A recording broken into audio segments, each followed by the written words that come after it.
Flashing red and blue lights cut through the humid Georgia night, turning a quiet highway into a scene of terrifying abuse of power.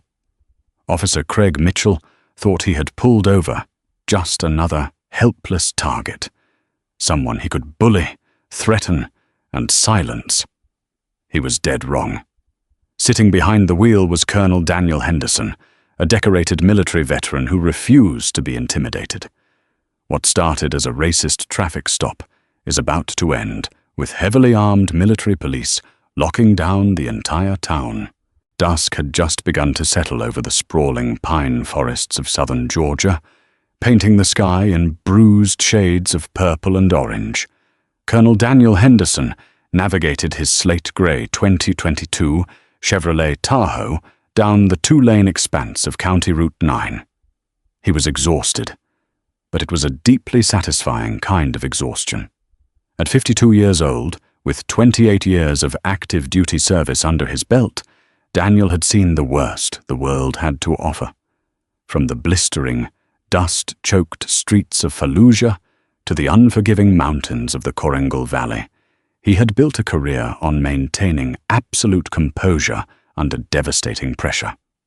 Now, as the garrison commander of Fort Bradley, one of the largest military logistics and training installations on the East Coast, his battles were mostly fought behind a desk, managing budgets, base security, and the welfare of over 40,000 soldiers and their families.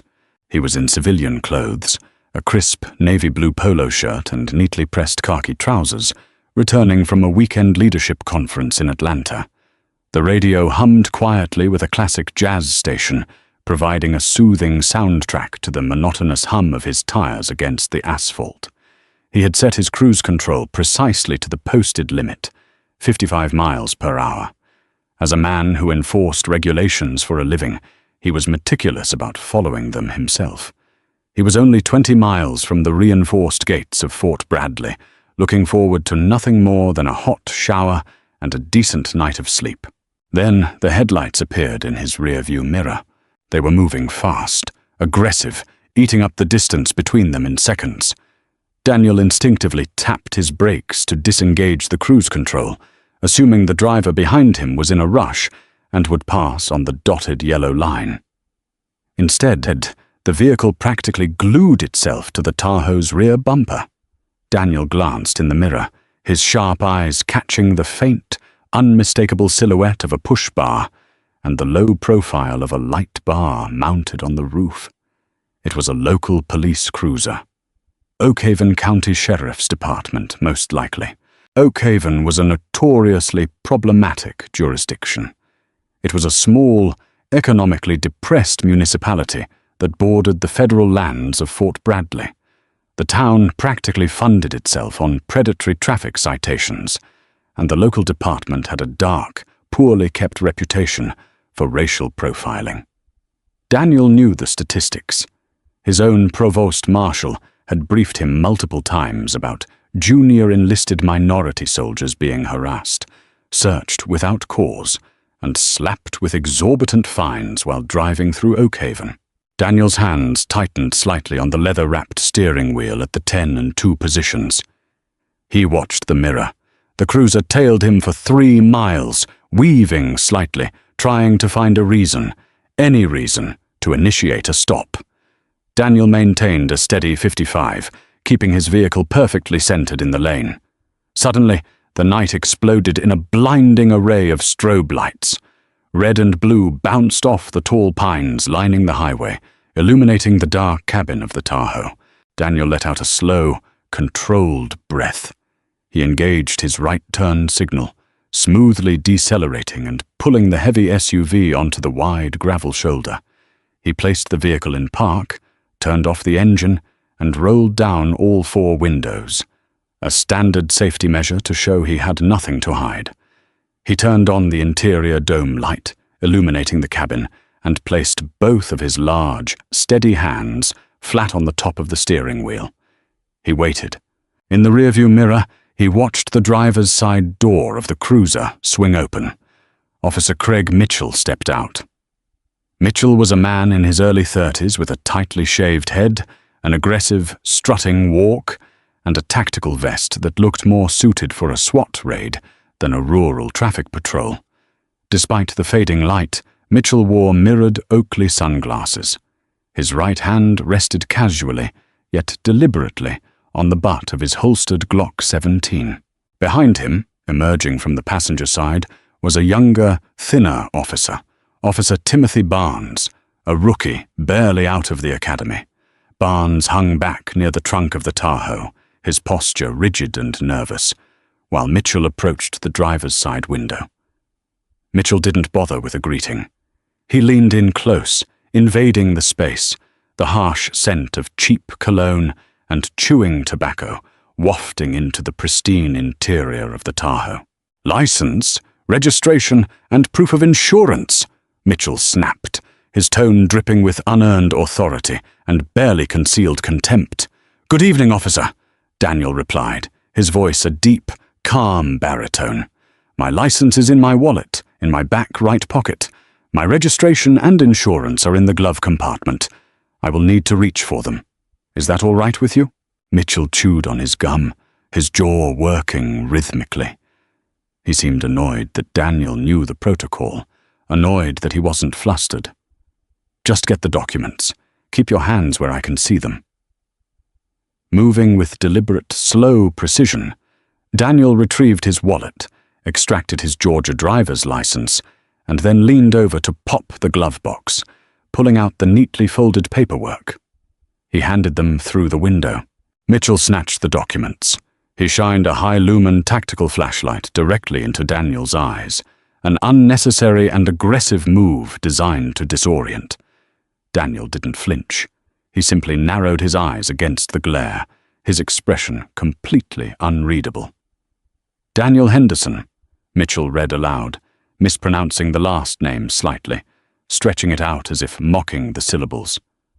"Address in Fort Bradley." "What are you doing out here, Daniel?" "I am traveling home from Atlanta," Daniel answered politely. "Whose car is this?" Mitchell asked, shining the light around the back seats, looking for any excuse. "It is my vehicle. The registration in your hand confirms that," Daniel replied. Mitchell sneered, tapping the license against his chin. "You seem pretty relaxed for a guy who was swerving all over the road back there." "I have been driving exactly 55 miles per hour with my cruise control engaged, officer." "I have not swerved," Daniel stated, his tone remaining neutral, though the internal alarms were fully activated. This wasn't a traffic stop. This was a fishing expedition, and Mitchell was looking for a fight. "Are you calling me a liar, boy?" Mitchell's voice dropped an octave, the racial slur hanging heavily in the humid air. A toxic, undeniable poison. Daniel's gaze hardened. 30 years ago, that word might have sparked a fire in him that would have ended his career before it began. But Colonel Daniel Henderson was a master tactician. He knew exactly what this petty tyrant was trying to do. "I am stating a fact regarding my driving," Daniel said, his voice dropping to a terrifyingly calm register. "I suggest you run my information, so I can be on my way." Mitchell's face flushed red beneath the mirrored lenses. He pointed a thick, calloused finger an inch from Daniel's nose. "You don't tell me how to do my job. You sit tight, and you keep your hands glued to that wheel." Mitchell spun on his heel and marched back to his cruiser, leaving Daniel sitting in the illuminated cabin, the heavy blanket of the Georgia night pressing down around him. Inside the police cruiser, the air conditioning blasted, but Officer Craig Mitchell was boiling. He threw Daniel's license and registration onto the center console and aggressively typed the information into the mobile data terminal. In the passenger seat, Rookie Officer Timothy Barnes shifted uncomfortably. "He seemed pretty cooperative, Craig. Speed limit was fine. Plates are clean. Let's just give him a warning and cut him loose." Mitchell shot the younger man a withering glare. "You see the way he looked at me? Arrogant. Thinks he's better than us. I know his type, Barnes. driving a $50,000 SUV, wearing nice clothes. Guys like him, they're usually moving something. Drugs, cash, stolen goods. He's hiding something, and I'm going to find out what it is. The system says he's got no record. Completely spotless, Barnes pointed out, gesturing to the green text on the glowing screen. That just means he hasn't been caught yet, Mitchell grunted, unbuckling his seatbelt. I'm going to pull him out. We're tossing the car. Barnes's eyes widened. Craig, we don't have probable cause for a search. He didn't commit a moving violation. I smell marijuana. Boom. Probable cause, Mitchell said, with a chilling, practiced ease. He patted his sidearm and opened the door. Watch my 6, rookie, and learn how it's done. Back in the Tahoe, Daniel watched the two officers via his side mirror. His military instincts, honed over decades of threat assessment, read their body language perfectly. The rookie was hesitant, submissive. The senior officer was agitated, acting on ego rather than procedure. This situation was about to deteriorate rapidly. Daniel subtly moved his left wrist, positioning his Apple Watch just out of the line of sight from the window. With precise, practiced movements of his right fingers, he navigated to a custom application he had mandated for his senior command staff. It was a direct, encrypted distress and communications relay linked to the Fort Bradley Provost Marshal's office, the headquarters of the military police. He tapped the icon twice. The watch vibrated once, a silent confirmation that an open microphone channel was now broadcasting live audio directly to the dispatch desk of Major Thomas Reynolds. Mitchell swaggered back to the driver's side window, slapping his palm against the roof of the Tahoe with a loud, aggressive bang. All right, Daniel, step out of the vehicle, Mitchell commanded. Daniel did not move his hands from the steering wheel. Officer, could you please explain why I am being ordered out of my vehicle? You have my information, and it is clear. I don't have to explain a damn thing to you, Mitchell snarled, his hand dropping to rest heavily on the grip of his Glock. The snap of the holster retention strap being released echoed sharply in the quiet night. Step out of the car right now, or you're going to find yourself on the pavement. Officer, am I under arrest? Daniel asked, projecting his voice clearly so the microphone on his wrist would pick up every syllable. You're about to be if you don't unbuckle that seatbelt and get out of this car, Mitchell threatened. I am complying with your order under duress, Daniel stated firmly. He slowly unbuckled his seatbelt, pushed the door open, and stepped out into the muggy evening air. At 6'2", Daniel towered over the slightly shorter police officer, his physical presence commanding and imposing despite his civilian attire.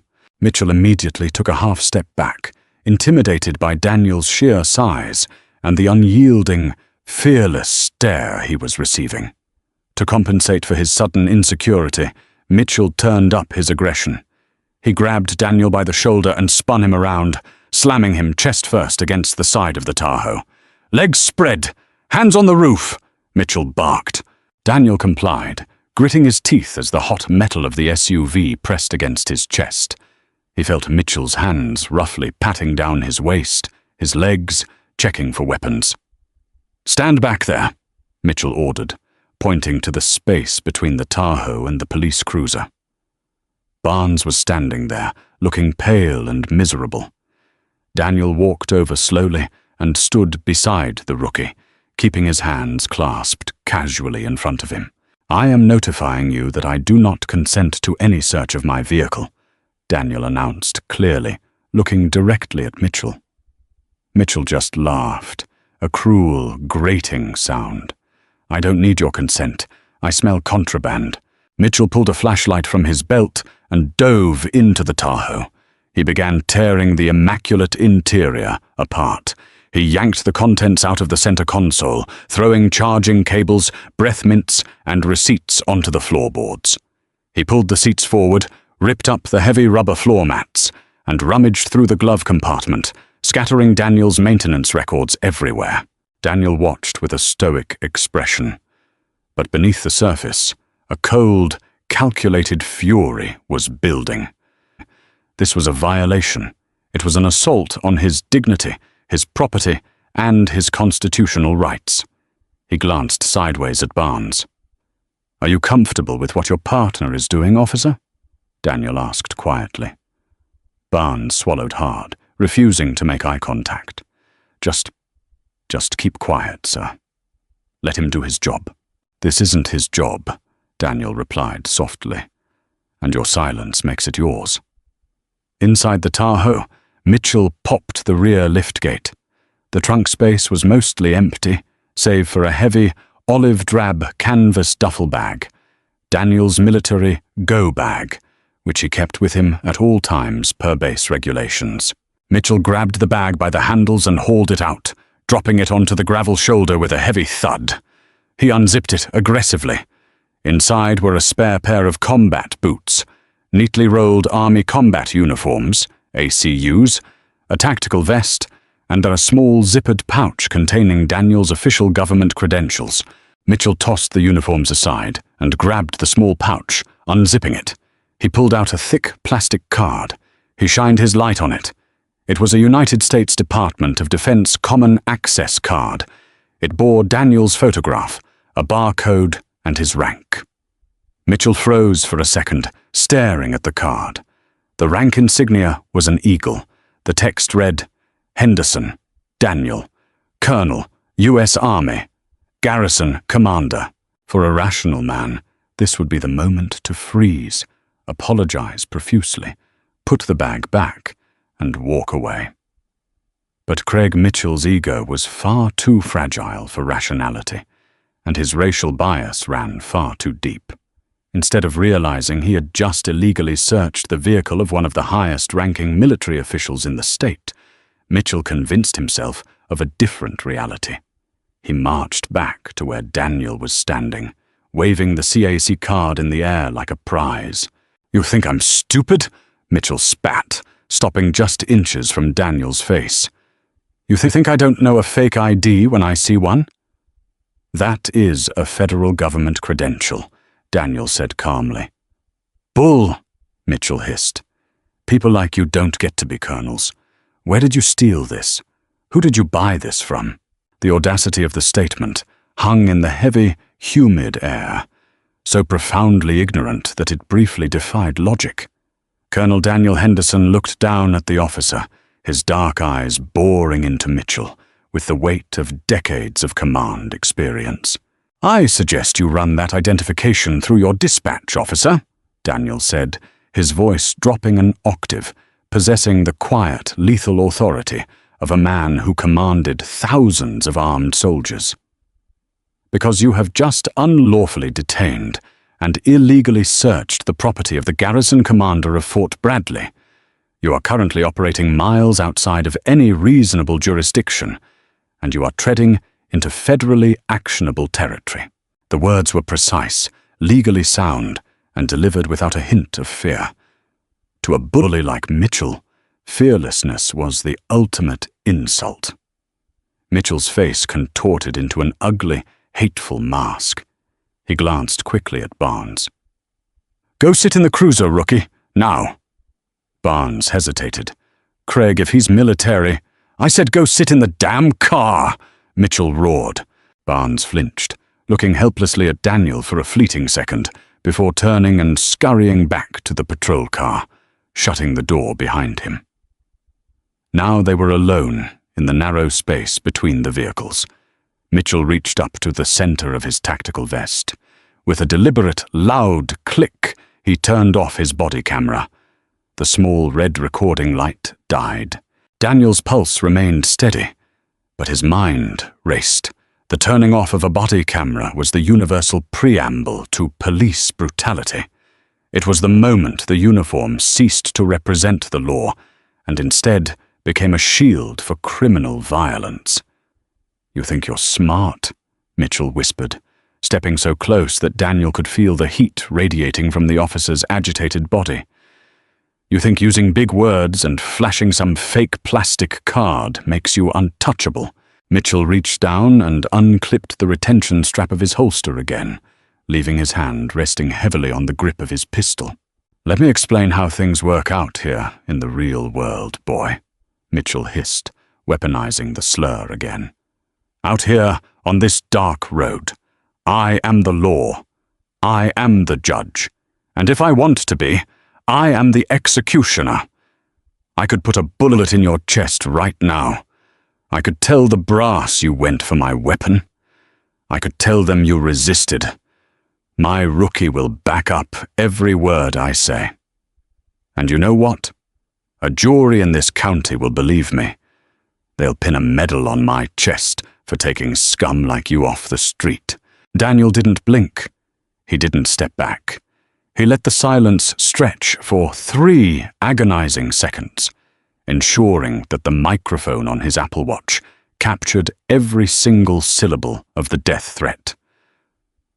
"Are you threatening to murder me, officer?" Daniel asked, his voice crystal clear. "I'm giving you a reality check," Mitchell sneered, pulling a heavy set of steel handcuffs from his belt. "Turn around! Hands behind your back! You're going to county lockup for possession of forged federal documents, resisting arrest, and whatever else I decide to write up when we get to the station.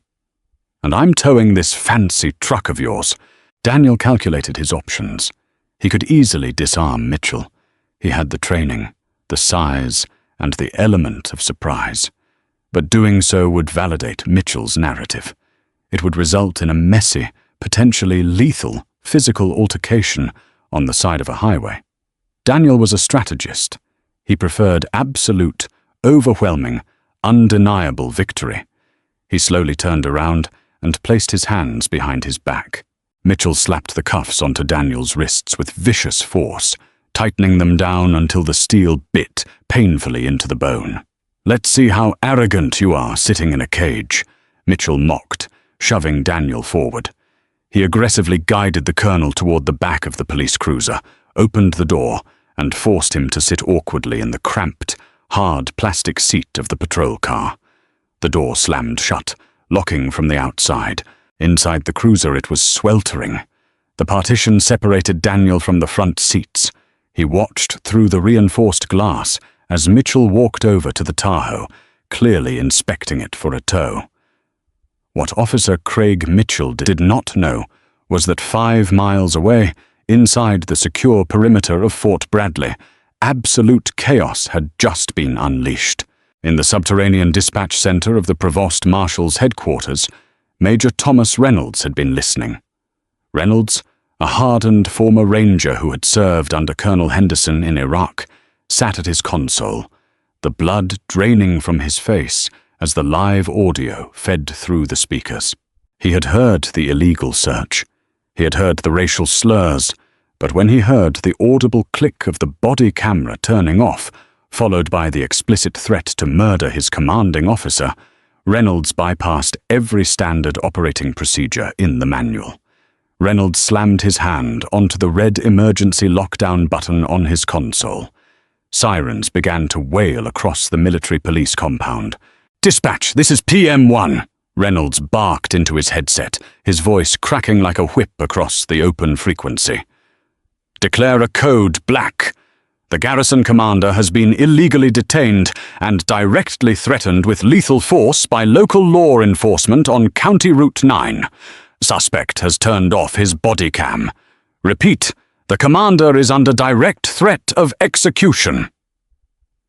The dispatch center exploded into motion.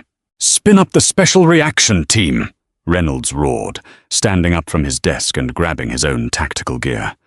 "I want the Bearcats rolling in 60 seconds. I want every available MP unit heavily armed and moving.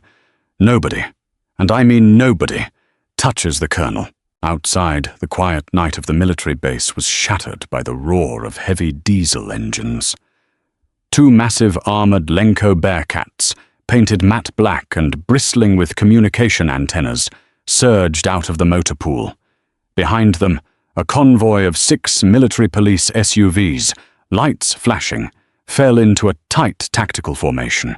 Inside the lead Bearcat, the commander of the SRT, Captain Miller, racked the bolt of his M4 carbine, his face painted with grim determination. They weren't rolling out for a riot or an active shooter. They were rolling out to rescue one of their own from a rogue cop. Back on Route 9, Officer Mitchell leaned against the hood of his cruiser, dialing the local tow company on his radio, completely oblivious to the fact that he had just kicked a hornet's nest, and the swarm was already descending. Inside the stifling confines of the Oakhaven County Patrol Cruiser, Colonel Daniel Henderson sat in absolute silence. The heavy steel handcuffs bit ruthlessly into his wrists, pinning his arms at an unnatural angle against the hard plastic molding of the back seat. The air conditioning in the rear compartment was either broken or deliberately turned off, and the humid Georgia heat was already beginning to pool in the cramped space, making every breath feel thick and heavy. Through the thick plexiglass partition, he could see Officer Craig Mitchell standing near the front of the cruiser, a dark silhouette against the beam of the headlights. Mitchell had his radio microphone unclipped from his shoulder, casually calling in a civilian tow truck for Daniel's Tahoe. The officer's posture was relaxed, arrogant, the stance of a man who believed he operated with absolute impunity. He occasionally laughed at something the dispatcher said, completely unaware of the invisible snare that had just snapped shut around him. Rookie Officer Timothy Barnes sat in the passenger seat, staring straight ahead through the windshield. Even from the back seat, Daniel could see the tension radiating from the young man's shoulders. Barnes knew a line had been crossed, multiple lines in fact, but he lacked the moral courage to stop his training officer. He was complicit by his silence, a dangerous trait in law enforcement, but one Daniel recognized from decades of leadership. Cowards were always the first to break when the pressure shifted. Daniel glanced down at his left wrist, restricted as it was. The face of his Apple Watch was pressed against his lower back, but he could feel a rhythmic, secondary vibration pattern. It was a silent acknowledgement from the Provost Marshal's dispatch center. The message was received. The cavalry was not just coming, it was already on the way. The first sign of their arrival wasn't visual, it was physical. It started as a low, almost imperceptible vibration in the asphalt beneath the police cruiser. The quiet nocturnal symphony of crickets and tree frogs in the surrounding pine forests suddenly went dead silent, as if the local wildlife had collectively sensed a massive predator entering their territory. The vibration steadily grew into a deep, guttural rumble that rattled the loose plastic paneling of the patrol car's interior. Mitchell paused his conversation with the tow dispatcher, frowning. He clipped the radio back to his vest and took a few steps toward the center of the dark highway, peering down the long, straight stretch of asphalt that led back toward Fort Bradley. Then, the horizon exploded in light. It wasn't the scattered, flashing strobes of civilian police cars. It was a blinding, synchronized wall of high-intensity, military-grade LED light bars, cutting through the Georgia night like a laser. The convoy was moving at an astonishing speed, blowing past the civilian speed limits with terrifying, organized precision. "What the hell is this?" Mitchell muttered, his hand instinctively dropping to his duty belt. He squinted against the glare, trying to make sense of the approaching armada. "Barnes, get out here!" The rookie scrambled out of the passenger seat, slamming the door. "Is it State Patrol, Craig? A pursuit?" "No," Mitchell said, his voice losing some of its cocky edge, replaced by a sudden, creeping uncertainty. "State troopers don't drive tanks." The lead vehicle came to a screeching, violent halt 50 yards from Mitchell's cruiser. It was a massive 8-ton Lenco Bearcat armored personnel carrier, painted matte black, devoid of any reflective police decals, bearing only the stark, stenciled letters, Military Police, Special Reaction Team. Before Mitchell could even process the sight of the armored beast, a second Bearcat roared up beside it, angling its heavy chassis across the 2 lanes, completely blocking the northbound side of the highway. Behind the armor, 6 tactical SUVs formed a secondary perimeter, their doors already swinging open before the vehicles had fully stopped. "Hey!" Mitchell shouted, waving his arms, desperately trying to assert the authority he thought he possessed. "This is an active scene. Oak Haven County jurisdiction. You need to back it up right now."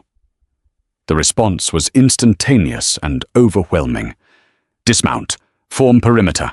Secure the high ground." The tactical commands barked over a powerful loudspeaker tore through the night. The rear hydraulic doors of the Bearcats dropped open with a heavy metallic clang. Out poured more than 24 heavily armed military police soldiers. These were not regular base security guards. This was the Special Reaction Team, the military equivalent of a SWAT unit, but trained for counter-terrorism and high-threat neutralizations. They moved with a terrifying, synchronized fluidity that made Mitchell's heart slam against his ribs. Clad in full tactical gear, Kevlar helmets, and level 4 body armor, the soldiers instantly deployed into strategic firing positions. They utilized the engine blocks of their SUVs for cover, while a sniper team scrambled onto the reinforced roof of the lead Bearcat. Every single soldier was armed with an M4 carbine, and within 3 seconds of dismounting, every single barrel was pointed directly at Officer Craig Mitchell. A dozen red laser sights cut through the humid air, dancing across Mitchell's chest, neck, and face like a swarm of deadly fireflies. Mitchell froze, his bravado entirely evaporating. The sheer scale of the force deployed against him broke his mind. He took a stumbling step backward, bumping against the hood of his cruiser. In a panic-induced lapse of judgment, his hand twitched, his fingers wrapping around the grip of his unholstered Glock. "Do not touch that weapon!" A voice thundered from the PA system, so loud it actually caused the sheet metal of Mitchell's cruiser to vibrate. "Drop your hand away from your firearm immediately. If you draw that weapon, you will be neutralized." Mitchell snatched his hand away from his hip, as if the gun were suddenly made of white-hot iron. He raised his hands to chest level, his palms facing outward, his breath coming in shallow, ragged gasps. Beside him, Officer Barnes let out a pathetic, high-pitched whimper and immediately dropped to his knees, lacing his fingers behind his head and burying his face against the side of the police car. "I am a police officer!" Mitchell screamed, his voice cracking, the deep southern drawl giving way to pure, unadulterated terror. "I am Oak Haven County law enforcement. You have no jurisdiction here. Stand down! Stand down!" From behind the lead Bearcat, a figure emerged, striding past the line of aimed rifles with absolute, unbothered confidence.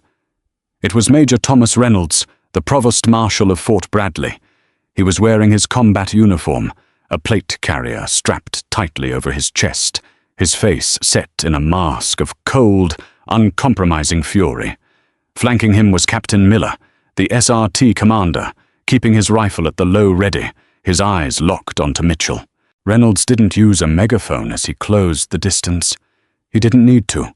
The absolute silence of the highway, save for the low hum of the diesel engines, amplified his voice perfectly.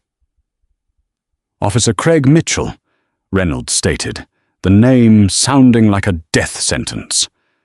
"You do not dictate jurisdiction to me. You do not give orders to my men.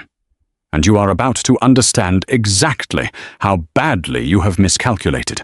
Major Reynolds stopped exactly 10 feet from Mitchell, just outside the striking distance of a desperate man, but close enough for Mitchell to see the cold, hard glint in the Provost Marshal's eyes. The red laser dots remained painted on Mitchell's chest, wavering slightly with his rapid, panicked breathing. Mitchell looked around frantically. He was cut off. The highway was blocked in both directions.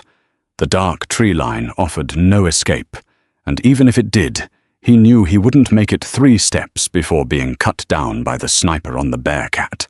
"You can't do this!" Mitchell shouted, his voice trembling violently. He pointed a shaking finger at Reynolds. "We are on county property. I made a lawful traffic stop.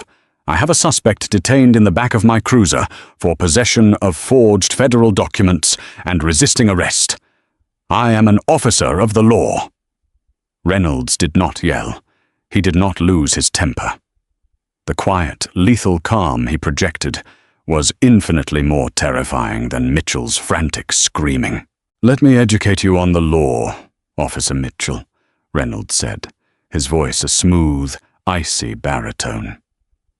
"Under Title 18 of the United States Code, Section 3072, it is a federal crime to conspire to impede or injure an officer of the United States. Furthermore, under Section 111, assaulting, resisting, or impeding a federal officer is a felony. You have unlawfully detained the garrison commander of a United States Army installation. You have illegally searched his vehicle, seized his government credentials, and most damningly, you directly threatened to murder him while acting under the color of law." Mitchell's eyes widened, the blood draining from his face until he was the color of dirty chalk. How do I know?" Reynolds interrupted, tapping the communications earpiece secured in his ear. "Because we heard every single word. We heard the racial slurs. We heard you illegally fabricate probable cause. And we heard the distinct sound of your body camera being deactivated right before you threatened to put a bullet in Colonel Henderson's chest." Mitchell looked down at his vest, staring at the small black square of his powered-down body camera as if it were a venomous snake that had just bitten him. The realization hit him with the force of a freight train. The man he thought was a helpless civilian, a man he targeted out of pure racial malice, was a highly decorated military commander who had been broadcasting the entire encounter directly to a heavily armed federal command center. He was swerving," Mitchell stammered, frantically trying to assemble a lie, grasping at the rapidly disintegrating shreds of his authority. "I smelled marijuana. I was following standard protocol for a felony stop." "Save it for the federal judge," Reynolds snapped, his patience finally evaporating. He gestured sharply to Captain Miller.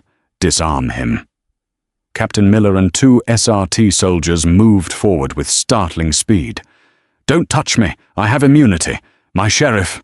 Before Mitchell could finish the sentence, a soldier grabbed his right wrist, twisting it sharply and forcing Mitchell to spin around. A second soldier seized his left arm. In one fluid, practiced motion, they unclipped his duty belt, stripping away his Glock, his taser, his baton, and his handcuffs. The heavy belt fell to the asphalt with a loud clatter. "On your knees!"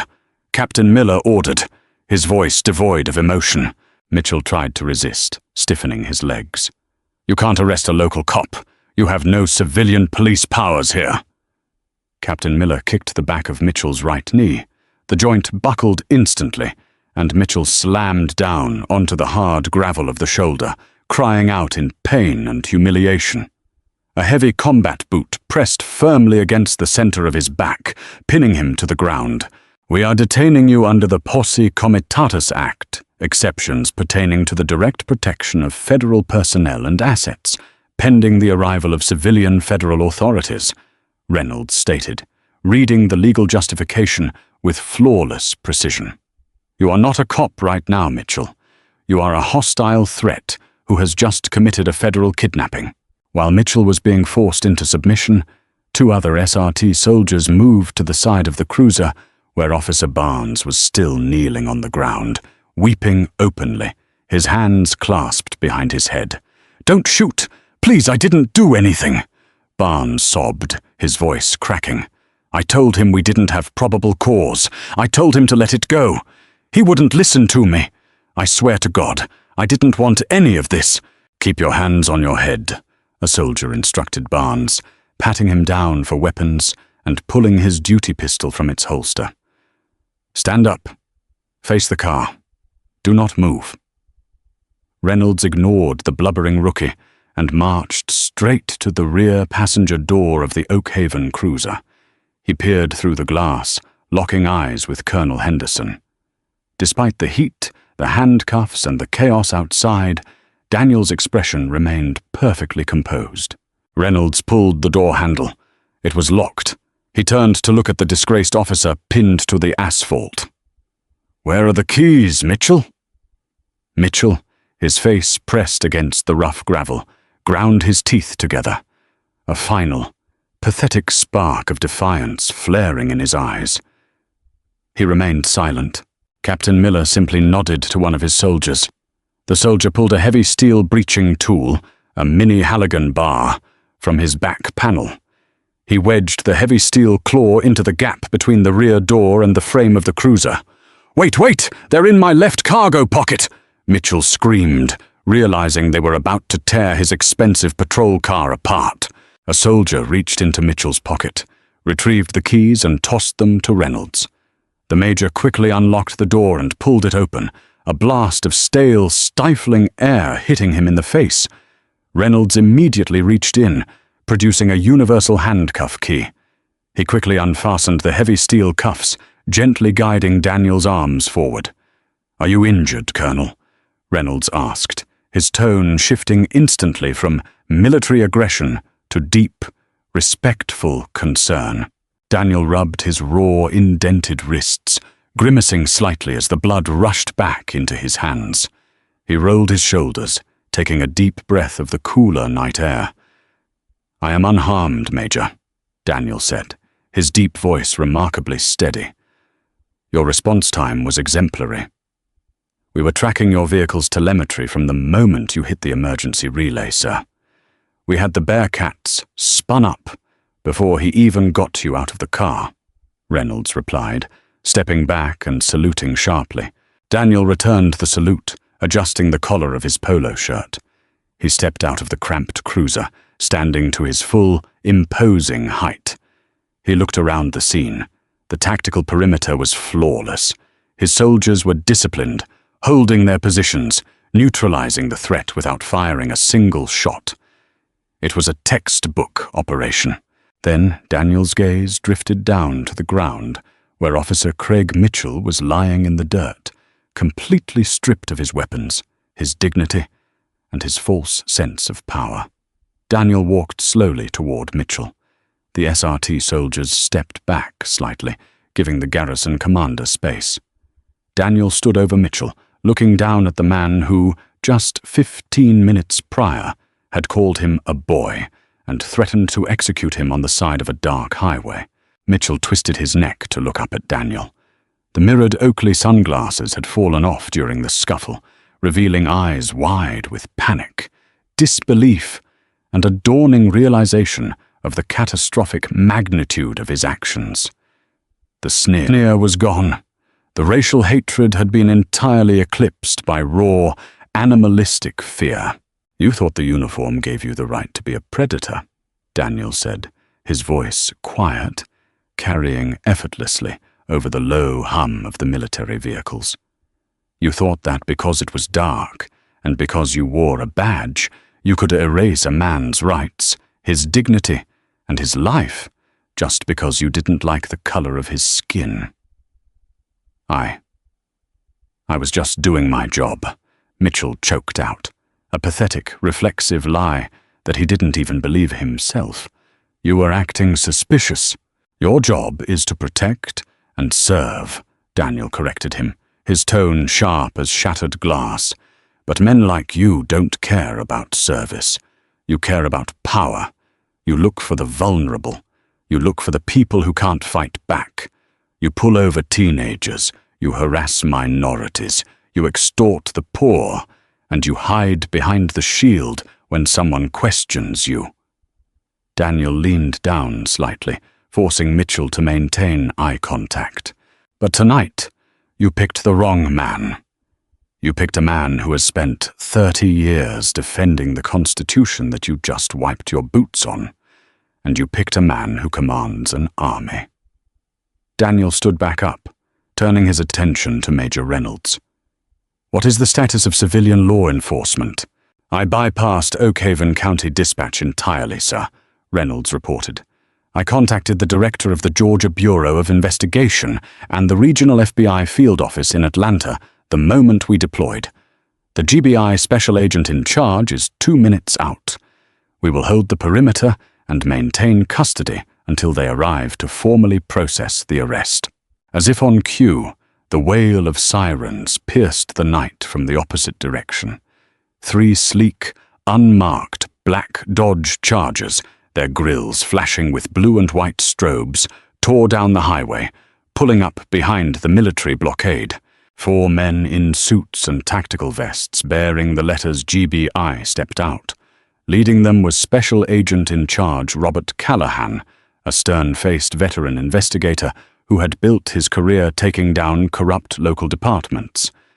Callahan flashed his badge as he walked through the perimeter, taking in the surreal sight of the armored military vehicles and the local cop pinned to the asphalt.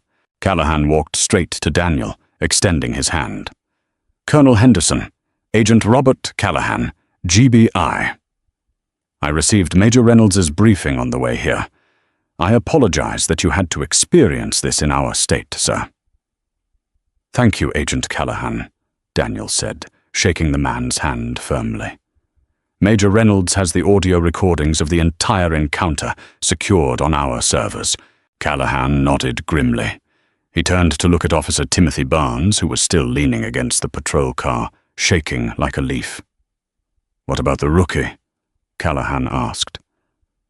Daniel looked at Barnes. He remembered the young man's hesitation, his weak protests that were ultimately silenced by his fear of his training officer. "Officer Barnes was complicit," Daniel stated objectively. "However, he did attempt to de-escalate prior to the physical altercation. I believe you will find him highly motivated to cooperate as a witness for the state." Callahan caught the implication immediately. He walked over to Barnes. "Son, your career in law enforcement is over tonight. But whether you spend the next 10 years in federal prison alongside your partner depends entirely on what you tell me in the next 5 minutes. Do we understand each other?" Barnes nodded frantically, tears spilling down his cheeks. "I'll tell you everything. He does this all the time. He targets people. He plants things. He told me to keep my mouth shut or he'd ruin me. I'll testify to whatever you need. Just please don't put me in federal lockup." Callahan sneered in disgust. He turned to his agents. "Get the rookie in the car. Process him." Callahan then walked over to Mitchell.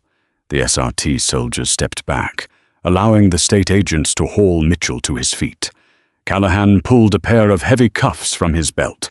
"Craig Mitchell," Callahan recited, his voice echoing in the quiet night. "You are under arrest by the Georgia Bureau of Investigation.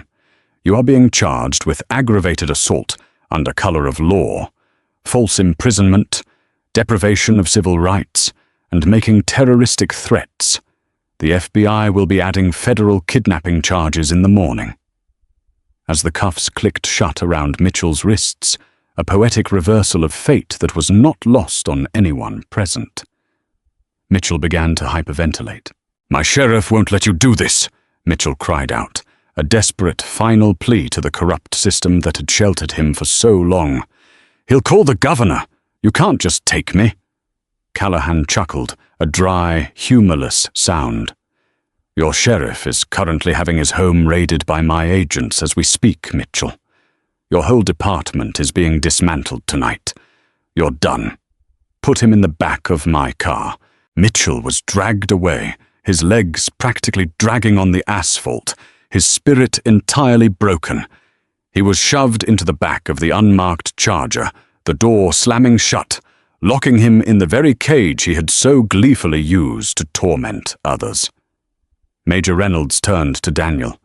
"Colonel, we have a driver ready to take your Tahoe back to base. You can ride with me in the command vehicle."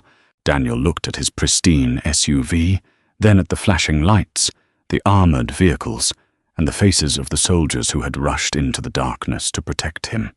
The exhaustion of the weekend finally began to settle into his bones, but it was overshadowed by a profound sense of pride in the men and women under his command.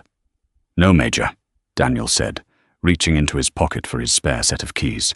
"I will drive my own vehicle. But I would appreciate an escort back to the gates." "It would be our honor, sir," Reynolds said, smiling faintly. Within minutes, the heavy military machines began to shift. The Bearcats pulled back, opening a lane on the highway. Daniel climbed into the driver's seat of his Tahoe. He started the engine, the familiar hum a comforting sound after the chaos. He shifted into drive. As he pulled forward, the two massive armored Bearcats took up positions in front of and behind his vehicle, with the tactical SUVs flanking them on the sides. The convoy began to move, a formidable display of protective force, rolling steadily towards the safety of Fort Bradley. In the rearview mirror, Daniel watched the flashing blue lights of the GBI vehicles fade into the distance, taking Craig Mitchell away to face a justice he could neither intimidate nor outrun. The dark Georgia highway was quiet once again, but the balance of power had been permanently shifted. The predator had been caught in a trap of his own making, and the law, the real law, had prevailed. The morning sun rose over the manicured parade grounds of Fort Bradley, casting long, golden shadows across the pristine asphalt. Inside the garrison commander's headquarters, the atmosphere was a stark contrast to the humid, chaotic terror of the previous night. The office was quiet, smelling of dark roast coffee and lemon polish. Colonel Daniel Henderson sat behind his heavy mahogany desk, his Class A uniform immaculate, the rows of ribbons on his chest a silent testament to a lifetime of disciplined service. At precisely 0800 hours there was a sharp knock on the heavy oak door. Major Thomas Reynolds stepped into the office, carrying a thick manila folder, his expression tight with a mixture of satisfaction and professional grimness. "Good morning, Colonel," Reynolds said, offering a crisp salute, which Daniel promptly returned. "I have the preliminary debriefings from the GBI and the Federal Bureau of Investigation, sir. The fallout is extensive." "Give me the highlights, Thomas," Daniel said, gesturing to the leather chair opposite his desk. Reynolds opened the folder. "Officer Craig Mitchell is currently sitting in the United States Penitentiary in Atlanta, held without bail. The United States Attorney for the Northern District of Georgia, Richard Caldwell, has personally taken over the prosecution. Caldwell isn't just pushing for deprivation of civil rights under color of law. He's hitting Mitchell with armed kidnapping of a federal official. Mitchell is looking at a mandatory minimum of 25 years to life." Daniel nodded slowly, his face impassive. "And the rookie?" "Timothy Barnes sang like a canary," Reynolds replied, a hint of disgust in his voice. "He traded his badge for immunity. He provided the FBI with dates, times, and locations of over 40 illegal stops Mitchell orchestrated over the past 2 years. But it gets worse, sir. When the state agents impounded Mitchell's cruiser last night, they found a false panel in the trunk. Inside were 2 unregistered, defaced handguns and several bags of narcotics. Drop weapons. Mitchell was carrying tools to frame innocent people. The sheer gravity of the corruption hung in the quiet office. Daniel thought about the countless civilians, young soldiers, minorities, people without the rank or the resources to defend themselves, who had undoubtedly fallen victim to Mitchell's predatory tactics. He had stopped a monster, but the monster had been feeding for a long time. "What about the department itself?" Daniel asked. Mitchell didn't operate in a vacuum. A man like that only thrives when leadership provides the shade. Reynolds allowed a fierce, predatory smile to touch his lips. "That is the twist, sir. When Agent Callahan told Mitchell his sheriff was being raided, he wasn't exaggerating. At 0400 hours this morning, the FBI raided the Oak Haven County Sheriff's Department and the personal residence of Sheriff Harlan Briggs. They caught Briggs in his pajamas, trying to feed financial ledgers into a heavy-duty paper shredder." "Financial ledgers? Civil asset forfeiture abuse," Reynolds explained. "Briggs and Mitchell were running a highway piracy ring. They were targeting out-of-state plates and minority drivers, seizing cash under the guise of suspected drug activity, and funneling the money into ghost accounts to fund the department and line their own pockets. The DOJ Civil Rights Division has stepped in. As of 0600 hours today, the Oak Haven Police Department no longer exists. The federal government has placed the town under a strict consent decree, and the Georgia State Patrol has formally assumed all law enforcement duties in the county. Daniel leaned back in his chair, absorbing the magnitude of the victory. He had only wanted to get home safely, but his refusal to bow to an illegal abuse of power had triggered the collapse of an entire corrupt empire. It was a stark reminder of the fragile line between authority and tyranny. "Sir, the press is already circling," Reynolds added, closing the folder.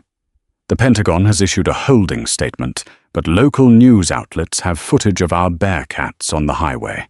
They are calling it a military standoff." "It wasn't a standoff," Daniel corrected quietly. "A standoff implies two equal sides. That was a surgical extraction of a federal asset and the neutralization of a criminal threat. Refer all press inquiries to the Department of Justice. Let U.S. Attorney Caldwell take the podium. This is a matter for the civilian courts now." "Understood, Colonel." Reynolds stood, coming to attention.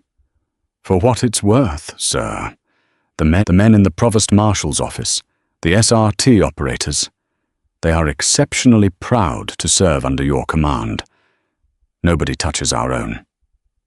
Thank you, Major, and pass my commendations to Captain Miller and his team. Their discipline last night was flawless. Dismissed." As Reynolds left the office, Daniel turned his chair to look out the large window overlooking the base. Thousands of soldiers were going about their daily duties, training, preparing, completely unaware of the shadow war that had been fought and won just a few miles beyond the gates. Daniel reached into his pocket and pulled out his Department of Defense Common Access card, the very piece of plastic that Craig Mitchell had arrogantly dismissed as a fake. He turned the card over in his large, steady hands. True authority did not come from a badge, a gun, or the ability to instill fear in the vulnerable. True authority was rooted in restraint, integrity, and the unwavering commitment to the rule of law.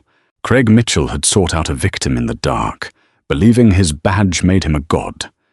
Instead, he had pulled over the wrath of the United States government, and the light of justice had burned his corrupt world to ashes.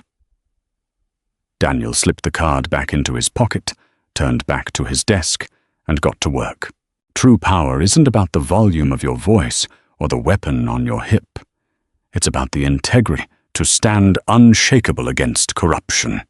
Colonel Henderson's quiet, calculated defiance didn't just save his own life, it dismantled a predatory system and brought justice to a town that desperately needed it. It's a chilling reminder that those who abuse the badge will eventually pull over the wrong person. If this intense, real-life story of military precision and ultimate karma kept you on the edge of your seat, please hit that like button, share this video, and subscribe to our channel for more incredible true stories.